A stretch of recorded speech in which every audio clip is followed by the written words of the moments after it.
हमारे YouTube channel को subscribe करें और बेल आइकन को दबाएं ताकि आपको नोटिफिकेशंस मिलते रहें। आपको यहाँ से जाने के बाद में कई काम करने हैं, बड़े मज़ेदार करने हैं, बहुत अच्छे काम करने हैं, लेकिन वो चलेंगे नहीं। बस आपका मन बराबर ढीला होता चला जाएगा। मन को काट करने के लिए आप एक विचारों की सेना और विचारों की श्रृंखला बना करके तैयार रखें। विचारों से विचारों को काटते हैं, जहर को जहर से मारते हैं, कांटे को कांटे से निकालते हैं। तो विचार जो आपके मन में हर बार तंग करते रहते हैं, उसके मुकाबले एक ऐसी सेना खड़ी कर लीजिए कि आपके बुरे विचारों से लड़ सकने में समर्थ हों। अच्छे विचारों की भी तो एक सेना है। बुरे विचार आते हैं, लोभ के विचार आते हैं, लालच के और बेईमानी के विचार आते हैं। आप ईमानदारों के समर्थन के लिए उनके इतिहास और उदाहरण और शास्त्र और पुरुषों के वचन संग्रह करके रखिए। ईमानदारी की ही कमाई खाएंगे, बेईमानी की कमाई हम नहीं खाएंगे। काम वासना के विचार आते हैं, व्यभिचार के विचार आते हैं। आप फिर ऐसा किया कीजिए, उसके मुकाबले की एक और सेना खड़ी कर लीजिए, अच्छे विचारों वाली सेना, जिसमें आपको ये विचार करना पड़े हनुमान कितने सामर्थ्यवान हो गए ब्रह्मचर्य की वजह से, भीष्म पितामह कितने समर्थ हो गए ब्रह्मचर्य के कारण। आप शंकराचार्य से लेकर के और अनेक व्यक्तियों संतों की बात याद कर सकते हैं, महापुरुषों की, जिन्होंने अपने कुविचारों से लोहा लिया है। कुविचारों से लोहा नहीं लिया होता तो बेचारे संकल्पों की क्या विसात थी, चलते ही टूट जाते, कुसंस्कार हावी हो जाते और जो विचार किया गया था वो एक कोने पर रखा रह जाता।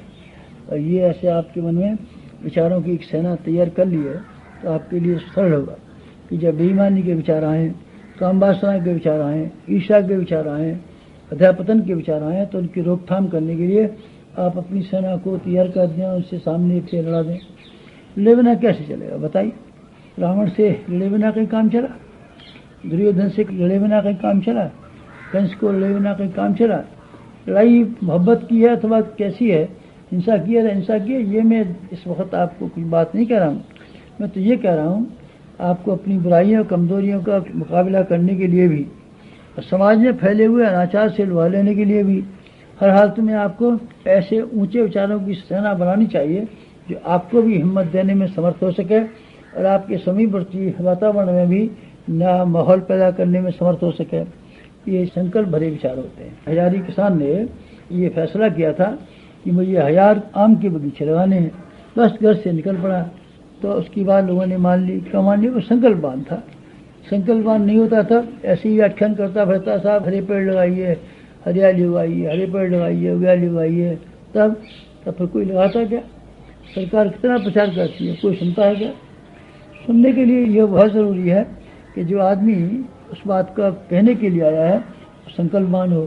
संकल्पवान का अर्थ ऊंचे सिद्धांतों को अपनाने का निश्चय, और उस निश्चय में कोई रास्ता में व्यवधान ना आवे।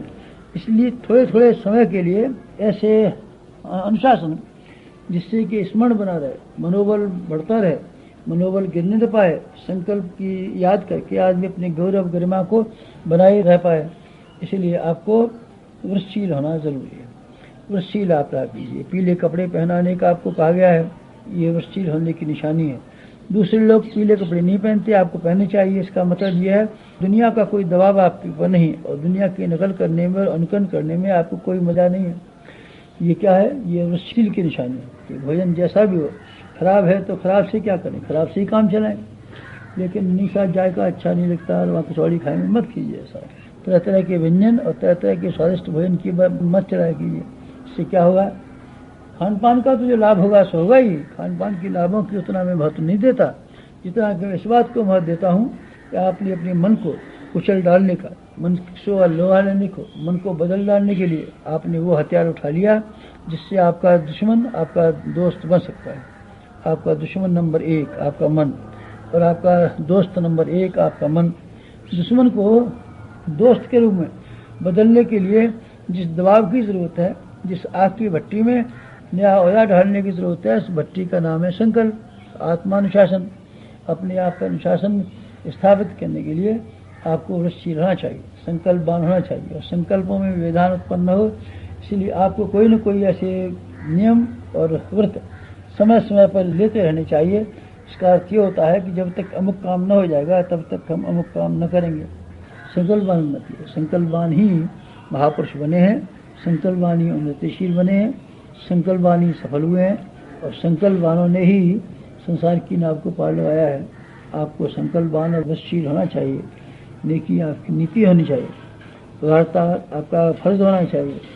आपने अगर ऐसा कर लिया हो तब फिर आप दूसरा कदम ये उठाना कि हम ये काम नहीं किया करेंगे। समय समय पर छोटे व्रत लिया कीजिए। गुरुवार के दिन नमक न खाने की बात, ब्रह्मचर्य से रहने की बात, 2 घंटे मौन रहने की बात, आप भी ऐसे वृत्तशील होकर के कुछ नियम पालन करते रहेंगे और उनके साथ साथ में किसी श्रेष्ठ कर्तव्य और उत्तरदायित्व का ताना बाना जोड़ के रखा करेंगे तो आपके विचार सफल होंगे, आपका व्यक्तित्व पैना होगा और आपकी प्रतिभा तीव्र होगी और आप एक अच्छे व्यक्ति में शुमार होंगे अगर आप आत्मानुशासन और अपनी वृत्तशीलता का महत्व समझें और उससे अपनाने की हिम्मत बढ़ाएं। समाप्त।